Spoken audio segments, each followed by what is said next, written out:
Hello! Today we are back here, well you're back here watching me in Lazy Dread's internet forest land, and I'm going to be talking to you about lumps, bumps and loops. If you've seen young dreads, if you've had young dreads, then chances are you've had your fair share of some lumps, bumps and loops. And you may be interested to know why they are there and why your locks are not more sort of uniform and straight. Some people are not fans of the lumpy, bumpy, loopy, characterful dreadlocks, and some people are. So it may be useful to you to know how they and why they occur. If you've seen my shrinkage video, then you know that would be useful, because it's basically about how straight hair compresses and knots up and becomes shorter to become the little locks. Your normal straight hair is going to be longer than the locks that you get, and then the process by which it gets shorter is referred to as shrinkage. Lumps, bumps and loops are a direct byproduct of shrinkage. So what happens is, as your dreadlocks mature, they get tighter and tighter and compress and compress. Unfortunately, this does not happen evenly and equally to all parts of the dreadlock.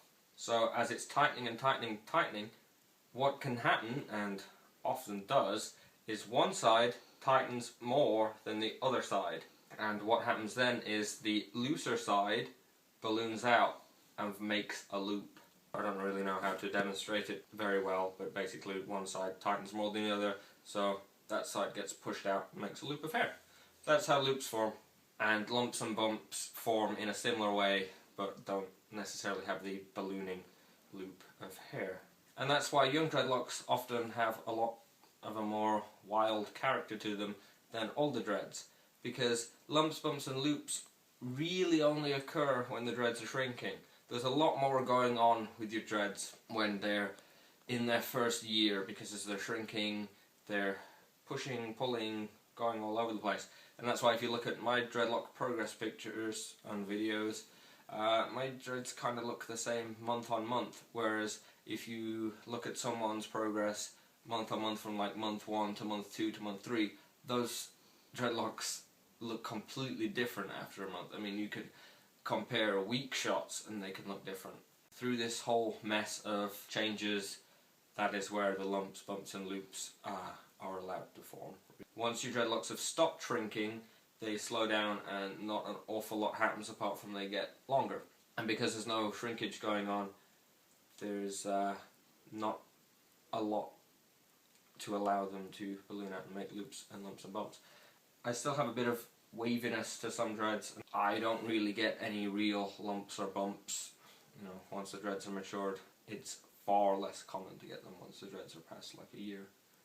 What can you do about lumps, bumps and loops if you don't like them? Okay, so lots of people going into dreads and then ending up with the really lumpy, bumpy, loopy things when they wanted, you know, straight tubes, often want to know what they can do about it. And the answer to that is there's not a whole lot you can do.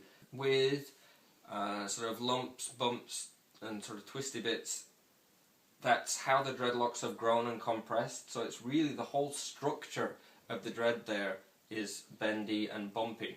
So it'd be very hard to do much to it. You can palm roll them, you can try and palm roll it, and then as the dread matures more you can hope that the palm rolling has some effect on the lump, but it's rare to get the whole lump out. As time goes on and you're laying on the dread and they're compressing more and they kind of balance out a bit, but with the original dread, sort of the bit that you start off with, the bit that originally compresses, those are always going to be a little bit more wild looking than the later dreads. And so you can often see when someone has never trimmed their locks and they've come all the way down, they'll have nice straight tube bits here often, and then sort of more messy, wild, loopy bits at the end, and you can sort of see where the original length was.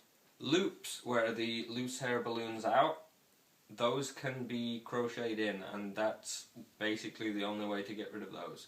Palm rolling is not going to push those loose loops of hair back into the dread, so you can either crochet those in or cut that off.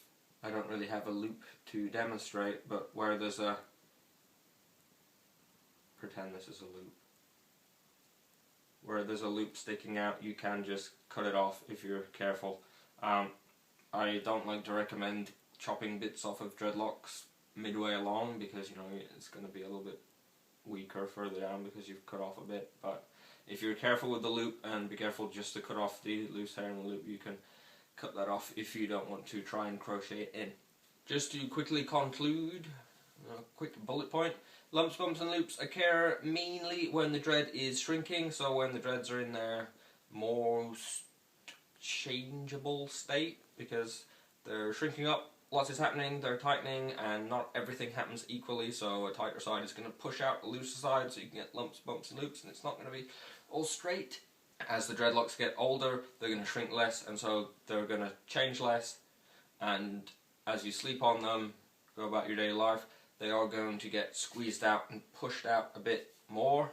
The new growth, that is going to be much more boring and middle of the road, vanilla. It's not going to have as much going on in there. You can still get little bits of lumps and bumps, but nothing like the original messiness from the original shrinkage. Most lumps and bumps and loops are going to kind of be compressed into the structure of the dread, so you can't really force them out. Sleeping on them over time does sort of make them a little bit less wild. Loops, where a loop of loose hair sticks out of the dread, chances are that's always going to be there if it's formed. You can try and crochet it back in if crocheting is your thing, or you can just trim it off. If you have any more questions, queries, worries regarding lumps, bumps, loops in your dreads, leave it in the comments box below and I will get back to you. If you have any other dreadlocks worries, you can leave those down there too and I will get back to you. As always, find more information on lazydreads.com. You can follow me at lazy_dreads on Twitter. If you liked this video, click the thumbs up and then I know you liked it and didn't hate it. And if you would like to see more from me, you can click the subscribe button, whichever side that is on, and then all my videos will be sent magically by the internet to your YouTube homepage as soon as they're uploaded. Thank you for watching. Farewell.